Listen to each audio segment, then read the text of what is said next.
నమస్తే, welcome to today 18 news. విలోచరం గ్రామంలోని ఉపాధి పని స్థలంలో బీజేపీ ఎంపీ అభ్యర్థి గోమాసే శ్రీనివాస్ గెలుపు కోసం ప్రచారం చేసిన బీజేపీ కార్యకర్తలు, నాయకులు.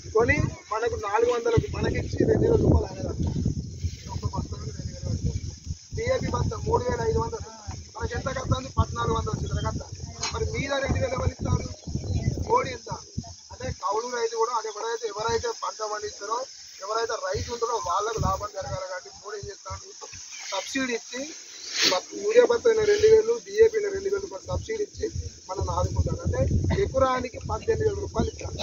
3 సార్లు పని చేస్తాం కదా, 2 బస్తాలు అట్లా లెక్కేసుకుంటే ఎకరానికి 18,000 రూపాయలు సబ్సిడీ. అంటే నిజమైన రైతు. కేసీఆర్ ఏం చేసిండు, మరి గుట్టలకు చెట్లకు గిట్లకు అన్నిటి కట్టించాడు. 100 ఎకరాలు ఉండను కూడా కట్టించాడు. కానీ నిజమైన రైతు కాదు కదా.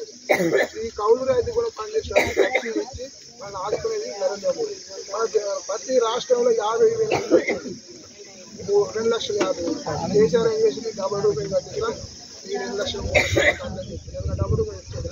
మరి ఆయన దగ్గర 50,000 తీసుకొని మనిషికి 2,50,000 ఇస్తే ఇల్లు రిపేర్ చేసుకుని ఇది కలుపుకొని మొత్తం కట్టుకుందాం కదా. అందుకే ఇప్పుడు ఏమైతే డైరెక్ట్ తీసుకొస్తారు, ఏదున్నా మనకు తీసుకొస్తారు. మనకు ఈ మధ్యలో ఇంతకుముందు గవర్నమెంట్ ఉండే కాబట్టి మనకు రాలేదు. ఐకేపీ సెంటర్లో కూడా ఐకేపీ సెంటర్లు ఒకప్పుడు ఉండేనా, దళారులు ఉండే దోసుకున్నాయి. ఐకేపీ సెంటర్లు పెట్టి దానికి వడ్లు కొనేది కూడా మోడీ కొనిపించేది కేజీ ఉన్న రాష్ట్ర సర్కారు. కానీ అడ్లు కొనేది, అడ్ల పైసలు, అన్ని పైసలు ఇచ్చేది కూడా మోడీ. దేశంలో ఇప్పుడు మన రాష్ట్రంలో జరిగే పనులన్నీ మోడీ, పేరు మాత్రం వేరే చూడలేదు.